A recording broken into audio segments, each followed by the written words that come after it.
Yes, we are online. I'll Okay. just check once. Yes, we are online. Yeah.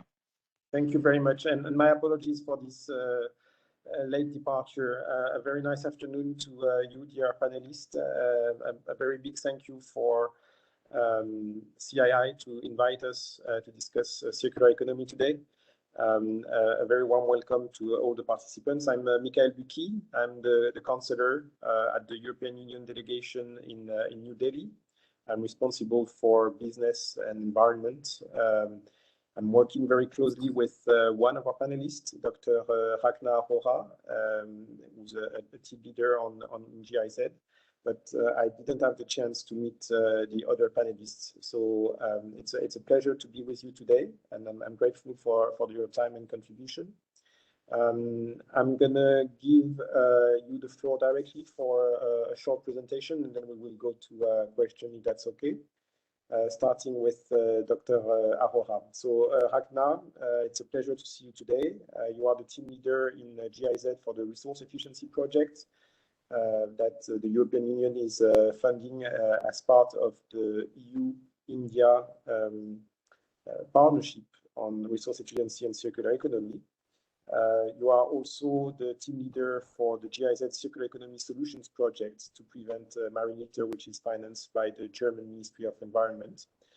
You've been working with GIZ for 13 years under bilateral projects, often with the European Commission, and you have been supporting the government of India on policy formulation and implementation. You're also a TED speaker on circular economy, and you hold a doctorate degree in environmental chemistry and participate in numerous committees on circular economy and resource efficiency with the government of India, MeitY and NITI Aayog, as well as the working group of FICCI on circular economy. So a very warm welcome. It's a pleasure to see you, and you have the floor for your presentation. Thank you, Michael. And yeah, good afternoon to all the participants and good afternoon to all the panelists here. I will just take a minute to work.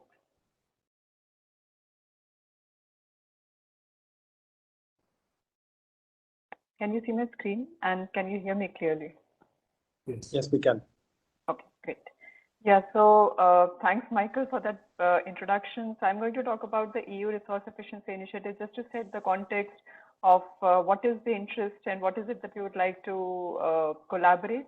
And of course, the financing is from European Union. So we are looking at strengthening the partnerships across. We started to work on this project in 2017, where largely the idea of resource efficiency was there, but still it wasn't on it wasn't mainstreamed, as we have a session today on circular economy, and it is a priority topic now for the country. You know, there is an announcement by the Prime Minister as well on the 15th of August this year to actually have a national mission on circular economy. So some part of the work has also been undertaken through our initiative with the support of, with the assistance from the European Union, plus the work that the German government was doing with BMU.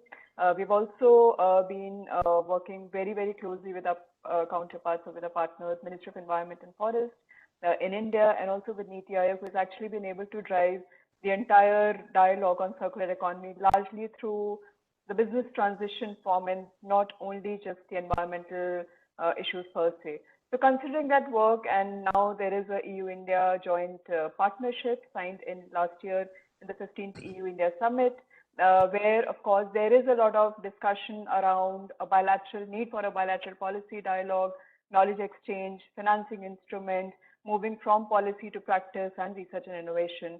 And of course, working very closely with the EU member states who bring in a lot of experience, expertise, and also kind of looking at opportunities to kind of create these synergies across different EU projects and partnerships. So our project, of course, stands in the middle to facilitate this partnership and also to delve deeper in terms of facilitating raising awareness, policy support, and undertaking assessment studies as such. So if we had to just look at what we did in the last 3 years and what we plan to do further, so the last 3 years were largely in terms of designing policies, designing strategies which could mainstream resource efficiency, circular economy at the national level, at the state level, and at a very local level as well. So we've worked with a lot of ministries. We have Dr. Sandeep Chatterjee here as well. And the work that has happened around circular economy is also because these ministries have taken a lot of importance or relevance of this topic, and also trying to see wherein these sectoral ministries can also contribute in terms of designing circular economy action plan, working with the businesses, and trying to see where exactly is the role for interventions that can actually bring in a lot of knowledge exchange as well. So what we actually try and do is to move from policy to practice, wherein we will actually look at designing some pilot implementation at the state level, at the local level, to actually take up implementation support to resource efficiency, work with the NITI Aayog Circular Economy committees, work with sectoral ministries to actually support the action which gets designed in the national circular economy plan, and also to look at supporting the Ministry of Environment and Forest to be a key ministry to take forward and strengthen this entire dialogue across the different policies, across the different sectors, because this is a interesting topic, and of course needs still a lot of coordination, cooperation among the different ministries and departments. So we of course look at creating knowledge exchange, the entire G20 presidency that India would have, and also to look at setting up the role for a robust innovation mechanism, so kind of creating an entire innovation lab, exchange of best practices, and capacity development would be our key pillars. So to look at the national level, there is a joint work program which EU and India is also agreeing, and there is a resource efficiency operational plan that we have with the Ministry of Environment and Forest.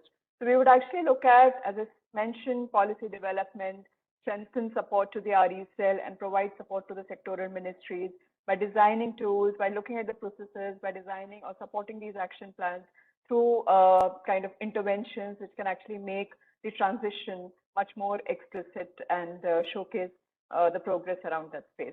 Then we've also looked at taking forward an entire national level capacity development program on resource efficiency circular economy with the Ministry of Environment and Forest, along with the Department of Personnel and Training. This toolkit we launched in the last phase of REI. This would be taken up at the national level so that the officials who join the ministry across the sectors get an orientation to circular economy, and of course have better capacities to look at the interlinkages which their departments or ministries can take it up. Then circular economy action plans, as I mentioned, to name few of it. We have been asked to by the ministry to look at 3 or 4. Currently, we have shortlisted 3 of these action plans: the construction and demolition waste, solar panel recycling, and electronic waste. So we'll really look forward to hear from Dr. Sandeep Chatterjee on what is the status of this action plan and where exactly a project like ours can bring in further collaboration in this. Then, of course, undertake some pre-feasibility studies on sustainable finance approaches, because as EU or the Team Europe approaches the EIB, European Investment Bank, is keen to look at sustainable financing options. But this needs an entire pre-feasibility at the sector level and, of course, at national level as well. So trying to create these assessment scenarios as well to consider options for blended financing as well. Then, of course, the business-to-business policy dialogues, as we did in the last phase, like Circular Economy Mission. This would also be undertaken through the other EU projects, like the Business Support Project, which is closely designed to support the EU businesses and, of course, to look at partnerships in this front.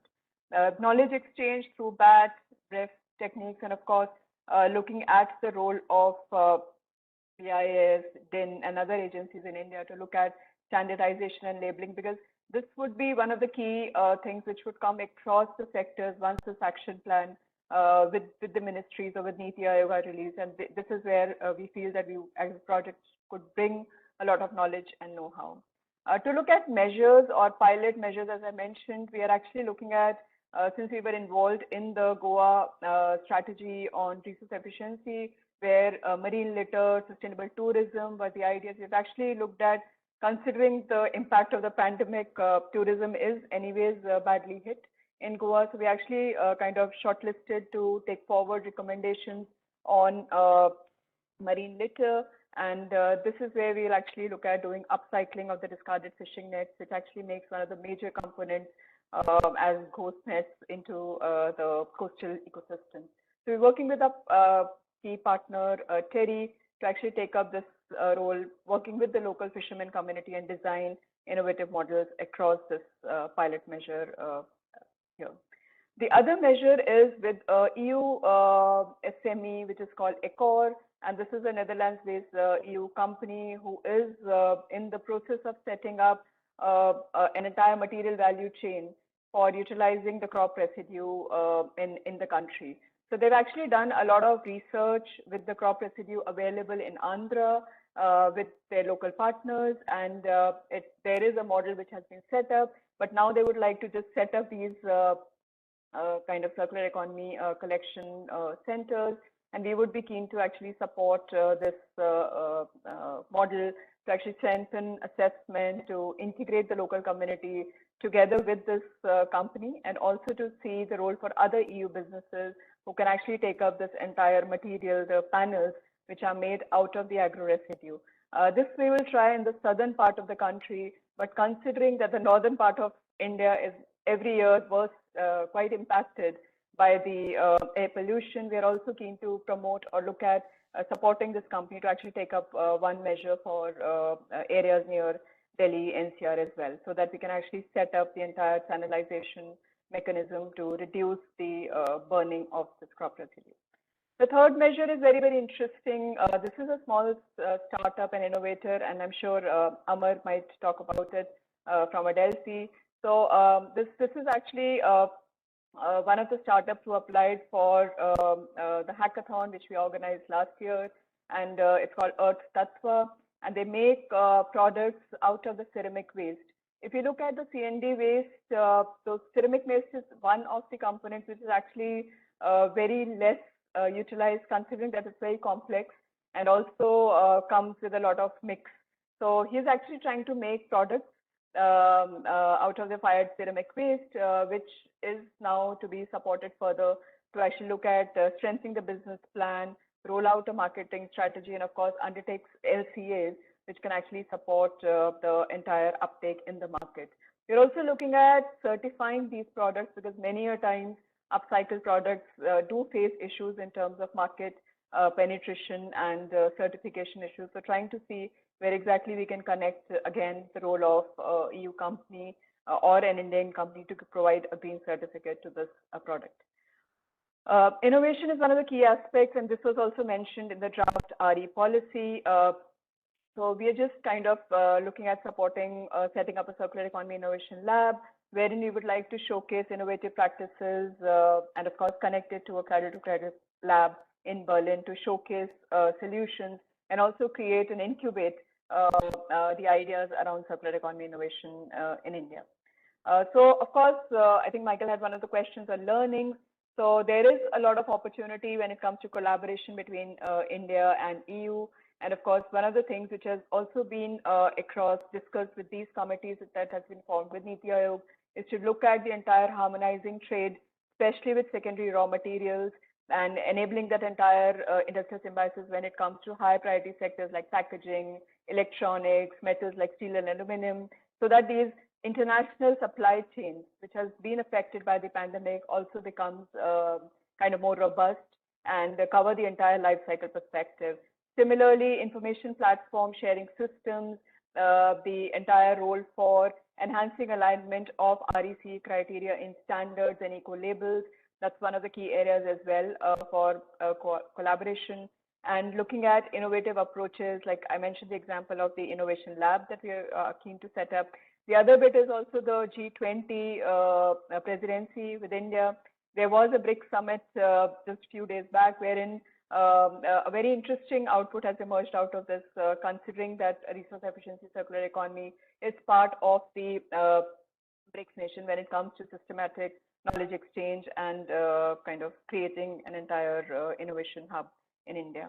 So this is my last slide, and thanks for your attention and looking forward to your questions. Thank you. Thank you very much, Rakna. Unfortunately, we are running a bit late. It was a very comprehensive presentation. I hope we will have some time to come back to it. But without further ado, I'd like to welcome Dr. Sandeep Chatterjee, Dr. Chatterjee, you are a scientist, the director and head of Department of Electronic Materials in the Ministry of Electronics and Information Technology of the Government of India. You have, I must say, a very impressive academic curriculum. You are a doctorate from the University of Delhi. You have published a number of research articles in peer-reviewed journal, patents, books, mostly in the area of rare earth oxides and display device, if I understand correctly. But on top of those academic achievements, you are presently engaged in creating Center of Excellence on emerging areas for creating ecosystem of indigenously developed technologies for Indian manufacturers, including batteries, e-waste recycling technologies, mobile accessories, medical devices, and so on and so on.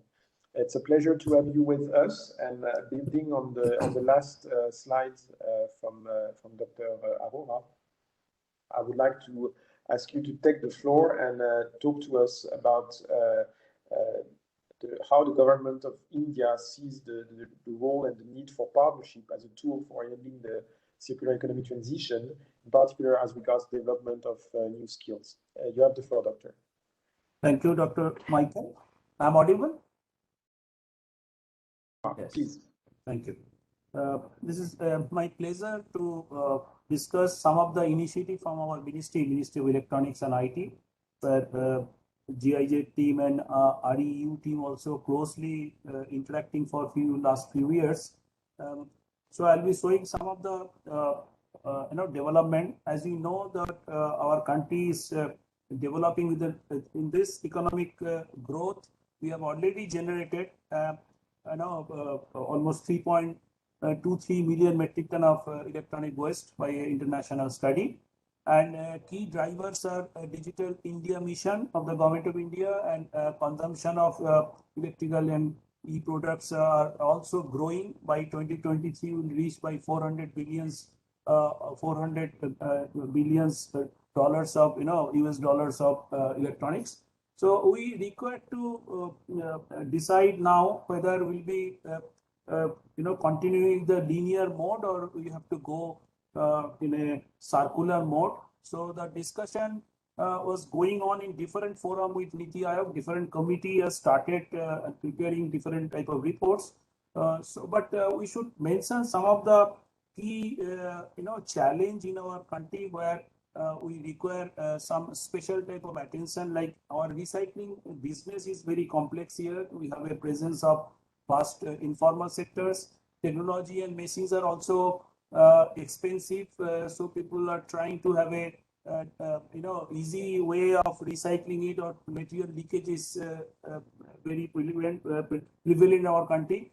And in the other hand, electronic waste, if we are doing industrial scale recycling, there is a extraction possible of precious metal, rare earth, and other valuables. So secondary raw material generation could be there.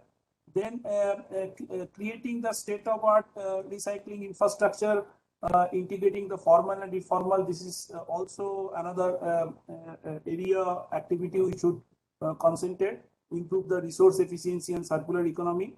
So secondary raw materials are important for sustain this growth, and protection of environment is another part.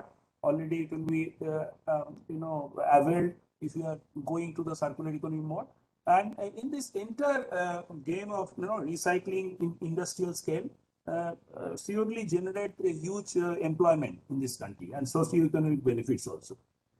And so with this genesis, actually, the circular economy of electronic waste plays an important role for resource efficiency, reduction in pollution, waste, longer product life, recovery of precious and rare earth metals. And mainly in our country, we are concentrating on downstream, like end-of-life products. So in circular economy policy papers, we are trying to integrate with the upstream approach also, where material security, design for easy repairability, longer life are also being taken care of. So that necessitates a policy shift in the value chain. So as Dr. Rachna already mentioned, there are few initiatives, one with NITI Aayog, REU, where the strategy paper on resource efficiency on electrical and electronic equipment was published in 2019, where our METI also contributed in the document. Another initiative taken by another wing of NITI Aayog, where actually strengthening of recycling of e-waste. Their main concentration was getting resource available in the electronic waste on the term of rare earth materials. So that suggested that we should have a dedicated eco park in the country.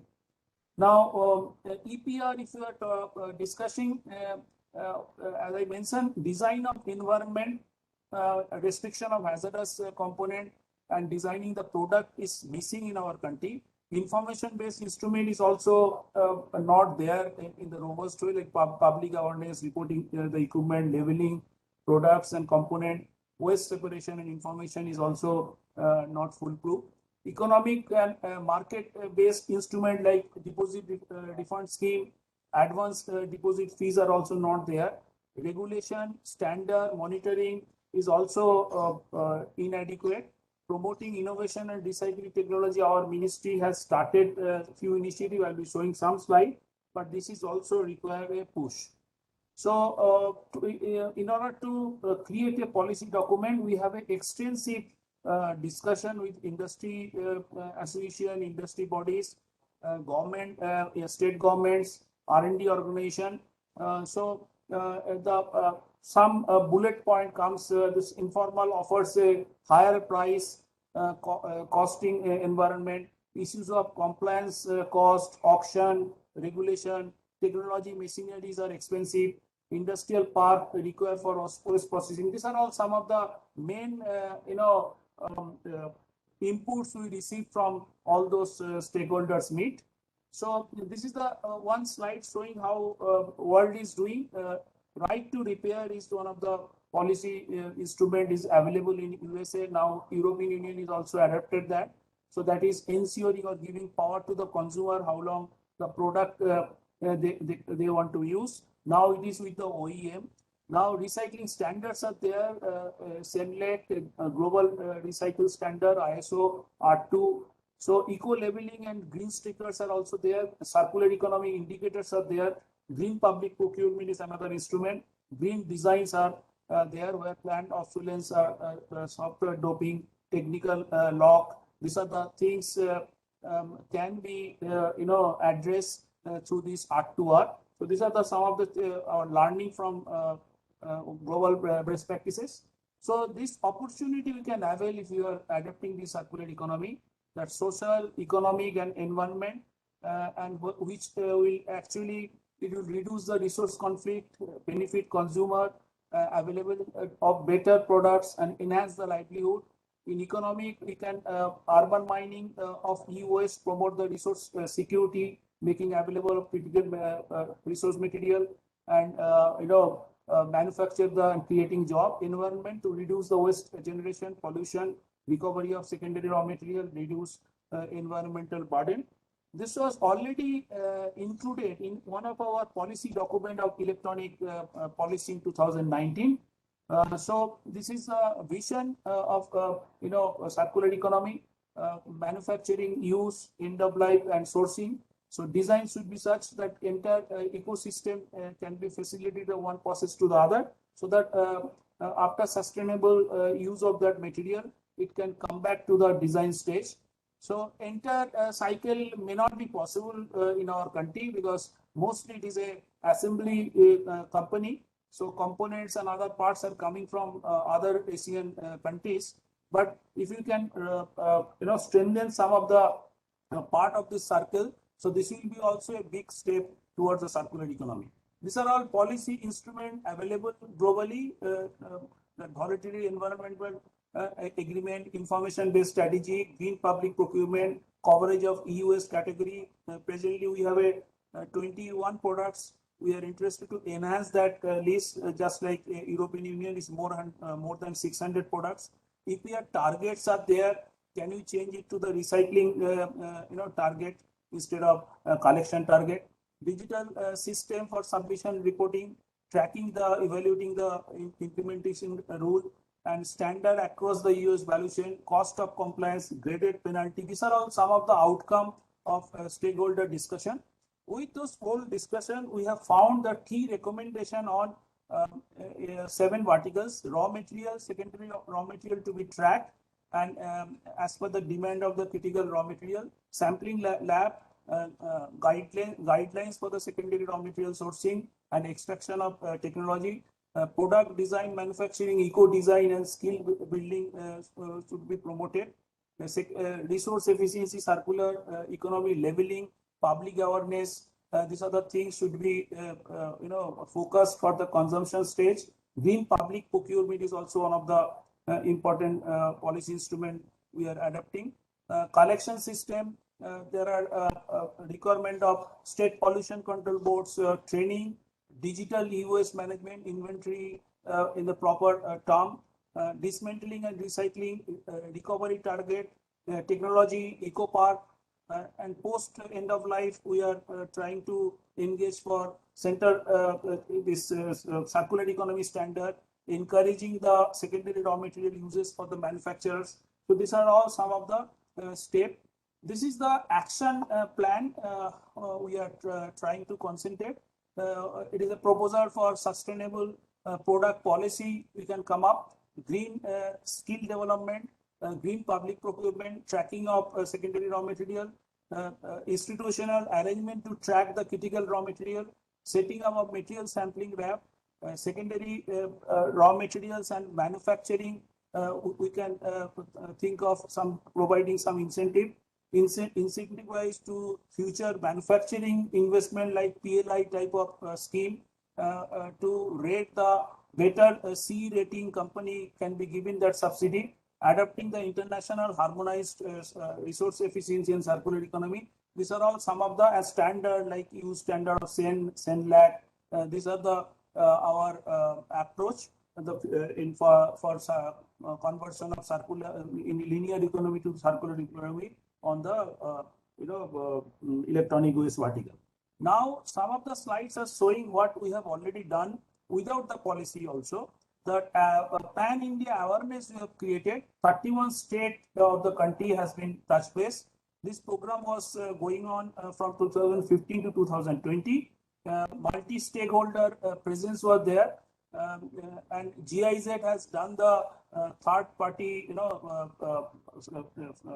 assessment, and the 17 lakhs, participants has been trained in this program. Through cinema hall, we have also touch base 21 crores young. And in this, under this program, we have already created a dedicated course curriculum for 9 different verticals that is available in our Greeny website, www.greeny.gov.in. Also, we have created 7 to 9 standard course content for e-learning content for Diksha platform of NCERT that has been adopted by Ministry of Environment. So also we have developed the standard for standard inventory study protocol. So this is one of the success story. Apart from that, there is now we are engaged in developing skill set. So in 8 states of Northeast, we have a very massive program we have started. There are 300 manpower in each 8 state will be created. Another program we have started in Punjab for Chandigarh, Punjab and Haryana. And similar program we have started in Telangana. So this is another initiative. It is required for our country to have a better skilled manpower. So I think time already have consumed more. So these are all technology front. We have created few low cost technology on printed circuit board, on plastics, on lithium ion battery, on spin magnet. One center of excellence we have created in Telangana with the Telangana government. So that is we will be creating startup companies, SMEs, and technology and low cost machine will be providing. So these are technology repository under the center of excellence we can hand over to the entrepreneurs. These are the company availed the indigenously developed technology. So this is my last slide. What we want actually this circular economy concept will change the dynamic of this entire value chain of the electronic waste, from the design stage to the end of life. So refurbishment will be strengthened further. That is in the informal channel. Right to repair should be enacted in the country. So I think in future we should have a better management of the e-waste, so that secondary raw material can be extracted for the future production. That's all. Over to Dr. Michael, please. Thank you very much, Dr. Chatterjee, for the comprehensive stock take, but also for the recommendation and the proposed way forward. It's quite inspiring, those partnerships that are cropping up, and also this emphasis on skills and training the next generation. Thank you very much for this. Mindful that we only have 25 minutes to go and still 3 very interesting speakers, I'd like to move immediately to Dr. Shardul Agwara. Thank you, Doctor, for being with us. You have received your PhD from Princeton University, and you have held research positions there. But 8 years ago, you became the head of the Environment and Economy Integration Division at the OECD Environment Directorate. You are leading the Directorate's work on economic, environmental modeling, empirical analysis of environmental policies, trade and environment, and resource productivity and waste. We are very grateful for your participation today. I'd like to give you the floor and maybe look back on your nearly a decade at OECD, how things have changed, and what are the particular challenges for emerging economies to play their role in the circular economy transition. You have the floor. Welcome. Thank you very much, Dr. Buki. It's a pleasure again, to participate again in such a policy dialogue in India, and I regret not being able to be there right now. But each time I attend these meetings, it's really impressive to see the pace of policy development, particularly on resource efficiency and circular economy. I think we held a dialogue jointly with GIZ, I don't know, 8 or 9 years ago, when EPR schemes were just being established. And here we are. It's really impressive how different ministries are and other actors are taking circular economy forward.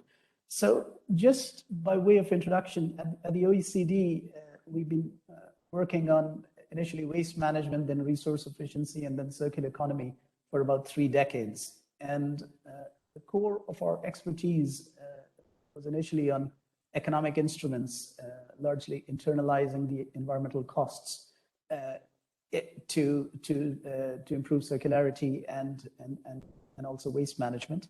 But some of the other activities that we are actively involved in are developing guidelines and best practices. So in this context, we had developed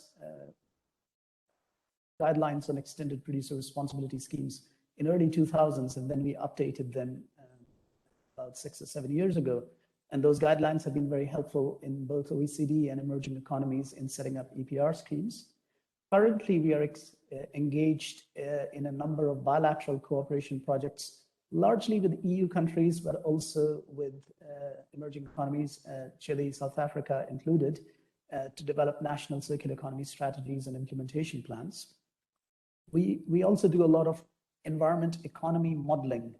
And a couple of years ago, we developed the Global Material Resources Outlook, looking at the consequences of inaction all the way up to 2060. And now we are in the process of developing, which is probably the first ever global plastics outlook. And that's going to be released early next year.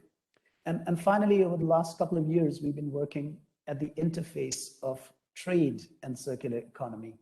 So I'm not going to give you an overview of everything we do because that's going to take a few hours. Let me focus on this last point, which is the nexus between circular economy and international trade. It gets directly at the issue of collaboration across different actors, but also collaboration across different countries, and also in some ways complements the very rich detail we've already heard from Dr. Chatterjee, Dr. Arora, and also speakers in previous sessions about what's happening domestically. You know that better. I think let me talk about something which might complement what you've already discussed at this meeting. So on this issue of international trade, why is it important for the circular economy? I think a lot of emphasis on circular economy has been taking place at the national to subnational level, and rightfully so, because those are the immediate priorities of countries. But we need to close the material loops at a global level. It doesn't really matter if we cross national boundaries. And in fact, there may be advantages to seeking comparative advantage, and also in a production structure which is comprised of global value chains. International trade is very central to scaling up action on circular economy. Now, there are two facets of international trade in the context of circular economy. What we need to do is reduce the trade which is bad for resource efficiency or circularity or waste management, and we need to increase the trade which is good. So let me talk about the bad trade first. Oftentimes, or at least sometimes, you have these headline-making cases where you have waste which is completely unutilizable, which is shipped potentially as secondary material, and it's essentially a case of environmental dumping. And you had several cases a couple of years ago which made headlines about plastic waste, and that led to import bans. So one has to be careful not to promote trade which leads to environmental dumping.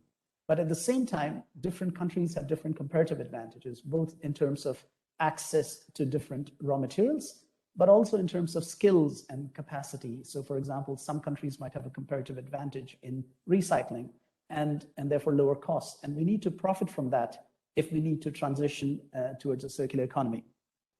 So what are some concrete things, where we need to have priorities for action and collaboration at this nexus of trade and circular economy? Let me highlight 5 of them. The first thing is we need much better transparency and traceability of products and materials at the global level. That is quite central, because not only do we need to close the loops, we need to also clean the material loops. And for that, we need to know what exactly is in the product and value chains, especially as they cross national borders. A key issue here is definitions. What is waste and what is a secondary material? What is a remanufactured material? What is a product destined for refurbishment? And at this time, I think this is a key priority for the international community to come together to establish standards which make sense in this new circular world, so that we can better harvest these products which might be for refurbishment, remanufacturing, and so on. The second issue, and this also picks up on a couple of points Dr. Chatterjee made, it relates to standards. We need to have standards for material content, material quality, recyclability, repairability, and so on. And indeed, a lot of countries, and probably India is doing the same thing, are establishing these standards, but these standards are being established in the context of individual national jurisdictions. The problem is when those products have to go from one place to another as exports, and the exporters might be faced with a patchwork of standards across different jurisdictions, which obviously becomes a barrier to trade. So this is again one area where countries, India included, need to come together to try to harmonize the standards so that the same, if you subscribe to a certain standard in one country, it is accepted in other jurisdictions also, because that would scale up your reach when you're exporting material or components to a value chain and so on. A third issue is with regard to cooperation and on regulation and enforcement. And this gets to the issue of illegal trades, and especially illegal trade in waste. This is something we need to curb and address quite seriously, both domestically in different countries, but also across across borders, obviously, when we're talking of trade. And here it needs collaboration across customs authorities, enforcement agencies, and so on, in different countries. Now, there's been a lot of collaboration that's taken place for decades on wildlife trade, for example, but not as much on trade in waste and different categories of waste and so on. And so better enforcement, better collaboration across countries is again another integral element as we transition towards circularity. A fourth issue is innovation. And innovation can take two forms in a circular economy. You can have innovative products or services, but you also need innovations in traceability of materials, for example. So there are innovations taking place in using blockchains, for example, to take account of the material composition of value chains at different stages. And those kinds of innovations might also need to be harnessed better to improve traceability of materials across the value chain and product lifecycle. And finally, on this nexus of trade and circularity, we need much more cooperation at the international level on trade facilitation mechanisms. So to build up capacity of countries and also to establish trusted trader programs, authorized economic operators, to essentially enable trade that contributes to a circular economy. So, how to allow trade for end-of-life products to cross borders for refurbishment and so on. And so there's a capacity building dimension to it, again, which can boost trade for a circular economy. So given that the time is limited, let me just limit my remarks to these aspects. Thank you very much. Thank you very much, Dr. Agrawala. It's highly appreciated that you gave some time. I'd like to immediately pass the ball to Professor Saonre at the Indian Council for Research on International Economic Relations. Doctor, you are an economist specialized in industry and international trade issues. You have an interest in global value chains, technological upgrade of Indian industries, free trade agreements, and trade creation effects, technology transfers for indirect investments. So maybe I'll give you the floor. We unfortunately, we have about 5 to 7 minutes to allocate to you. But I would like you to pursue on what Dr. Agrawal said about maybe other types of partnerships, including but beyond trade, that can play a role to help the transition and overcome challenges associated with the traditional linear economy. You have the floor, Doctor. Welcome.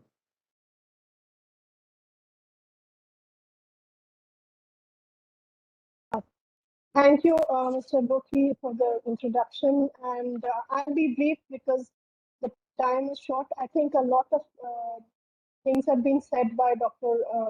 Agrawal and Dr. Chatterjee before me. So in a way, it fits in very well with what I'm going to talk about. So I am going to talk about mainly about in the context of the G20 and the B20. Sorry. There is some problem.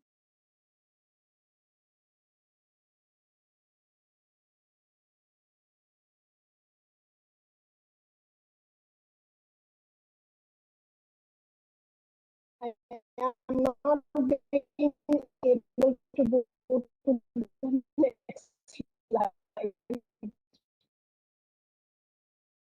Dr. Ray, I'm sorry, the connection is very bad. May I maybe suggest that you continue with the voice only? I'm just trying to reach there.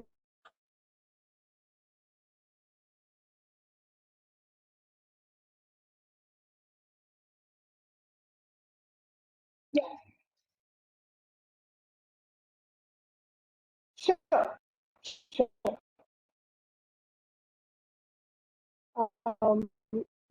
Yeah. So I'm going to talk about the circular economy need to be reused, repaired, refactored, etc. So how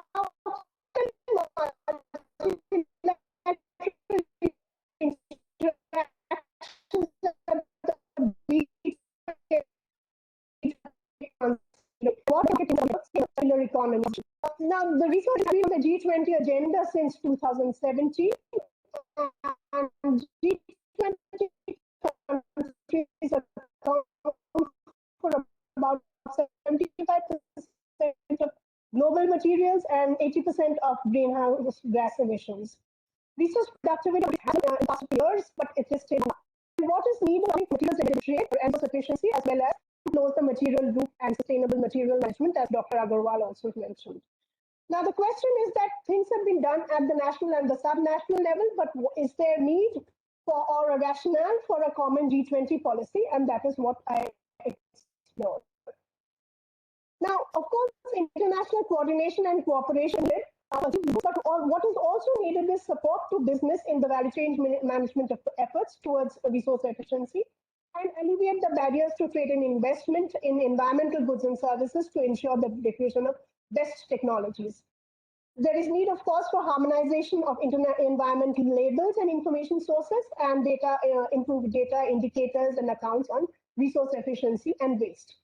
And finally, there is need, of course, to mainstream resource efficiency and material recovery even in ODA. The critical task is, of course, embedding the SDGs, and in this context, the B20 can actually play a very important role. The task force members in the B20 Finance and Infrastructure Working Group have the following recommendations about sustainable finance and financial inclusion, infrastructure financing, growth engines to include SMEs, as well as the global regulatory environment. The B20 in the Argentinian Energy, Resource and Efficiency and Sustainability Group have acknowledged that the Paris Agreement is a very important and international legal framework to provide all this, and it recognizes that energy transition to a low carbon future requires political will as well as cooperation and R&D and institutional capacity building. And it provides the following recommendations for accelerating the transition, which is mitigating the strategies favoring substitution of high carbon fossil fuels, increase of energy efficiency policies in advancing standards, ensuring access to affordable, reliable and sustainable energy, as well as promoting resource efficiency and expanding climate change and adaptive activities. Now, what is the role that market instruments and policy frameworks can play in the CE transition? And here it is important to understand what the market barriers are. Things like, market, which include market conditions, economic climate, and so things like monopoly, lack of information, subsidies, relative cost of labor, material, energy, etc. And above all, what is needed is a policy framework which includes regulatory, fiscal, education, and information awareness, as well as public procurement and infrastructure and innovation schemes and collaboration platforms. The UN 2030 agenda, in fact, has demonstrated that this is all the environmental, social, and economic objectives cannot be separated. And what is needed is a just transition framework for the circular economy, which can identify and reduce waste. And the transition is also needed to reduce inequalities within and between countries and to ensure that no one is left behind. So to complete the loop, what is needed is both just transition as well as circular economy, and the two concepts need to be integrated. And particularly for emerging countries, what is needed is the role that governments can play in all this. Dr. Dati has talked about in the context of India, and other things that include are needed are behavioral change, and as CE is a costly investment, then there is need to better inform people as well as business and organizations, showcasing successful business practices, adopting the CE principles. And we saw some examples that Dr. Arora talked about in the context of EU, but can they be applied, and to what extent can they be applied in India? We also heard some of that from these previous speakers. So to conclude, it is very important to identify the likely impacts on employment as we move to a circular economy. And because what is needed is to combine it with the social protection measures, which are very important so that the burden of effort does not fall disproportionately on the poor who are likely to be impacted, and either through livelihood or job losses. And many low and middle income countries actually rely heavily on linear sectors such as consumer goods, textiles, or agriculture, and the exports of these commodities to higher income countries might be affected by adopting some measure of circularity. So care must be taken to ensure that this does not happen. I will conclude with that, and thank you for the opportunity. Thank you very much, Doctor, for being very concise and also synthetic in your presentation. It's highly appreciated. Now we have 7 minutes left for Mr. Amarnas Munolimas. I'm sorry, I hope I pronounced that about well. I'm not sure. You are a senior manager at Adelphi in Germany. You have a degree from the Technical University of Munich. You are an expert in the circular economy, resource efficiency, green entrepreneurship, with particular focus on innovative programs and projects on sustainable consumption and production, and in particular on trainings on methodologies and approaches to strengthen the SCP ecosystem for transferring the know-how to industry, financial institutions, and policymakers. So maybe you can come back to one point that Dr. Chatterjee made on the importance of skills and anticipating the skills that we needed for the transition. You have the floor. Thank you. Thank you very much, Dr. Bouquet, and the pronunciation was really right. And I must say that you have a really tough task of keeping the time of all the speakers, but I will take probably very less time than what you have given to me. I just want to focus more in terms of the MSME, because MSMEs play a really big role when it comes to the transition to circular economy. Even though, when we as a policy, advisors or a policy drafting institutions, consultancies and all, we might come up with that. But MSMEs need another type of partnerships as well. And what are these different types of partnerships I would like to actually, touch upon. The first need for MSMEs is partnership in terms of access to technology. So when it comes to access to technology, it's not only about the new RE and CE technologies for MSMEs, but it's also some of the MSMEs, like the micro and the small industries, do lack in terms of IT technologies when it comes to product design or customer management or inventory management. And another one is access to infrastructure. When we take an example of access to infrastructure, as Rachana already mentioned, we are going to touch upon one of the pilot around this access to infrastructure to plug and play for the circular economy living labs.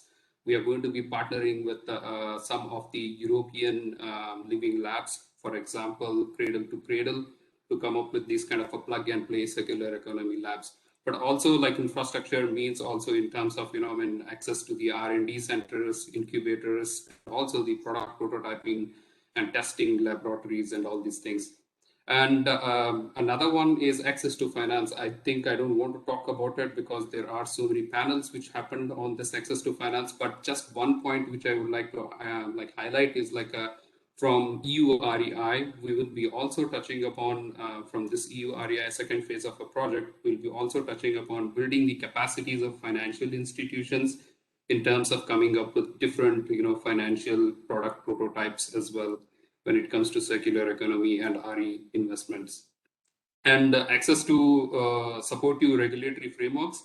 I think all the other panelists have already talked about it, about the EPR schemes, standards, certificates and all. But one thing which I would like to highlight is partnerships here can also be in terms of between the different projects.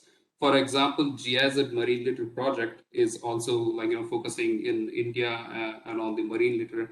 At the same time, EU-funded Switch Asia project Promise is also focusing on the marine litter. So the policy aspects over here can be clubbed together in partnership. We can actually come up with different innovative prototypes in terms of policy instruments for the marine litter prevention as well. So the partnerships can happen in various stages, in various needs of these MSMEs to thrive.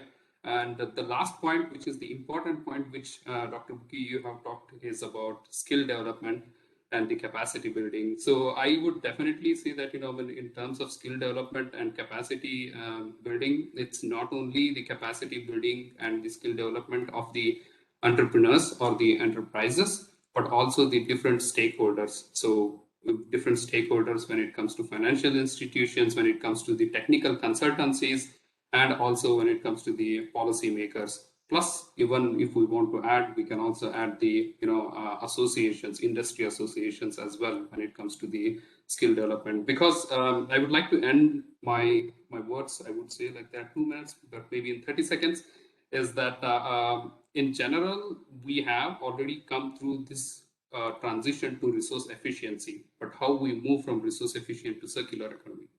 That is what has already started. And there are some small initiatives which are going on. And we as a EU REI project also are coming up with the small pilots, but how we can actually develop a bigger project out of these pilots, how we can actually impact the, the large scale Currently, it might be 10 to 100. We would like to go from 1,000 to 10,000 industries we can tap into. Thank you, Mr. P. Thank you very much to you and to Adelphi for the support you brought to GIZ and to the European delegation and to India. Most importantly, I think you have made a lot to clarify and make that conversation more digestible because it's a big one. In EU, as you know, we have a circular economy action plan that entails basically all elements that we have discussed today, from a sustainable product policy framework, key products and value chains, making more value from less waste, making the circular economy work for people, region and city, the local aspects, cross-cutting actions related to building synergies between circular economy and climate change mitigation or adaptation, for instance, and so on and so on. But on the international level, I would like to conclude with this very encouraging step that India and EU are together part of a global circular economy alliance, GACCERE, and that we will have, I hope, more space and more tools in the future to foster such partnerships between government, but also at the business level. So thank you very much for your availability and your contributions today. I will now wrap up the event. I'm sorry we don't have much time for questions from the audience, but I think it was already very rich. Thank you very much again for your time. I wish you a good afternoon, and you have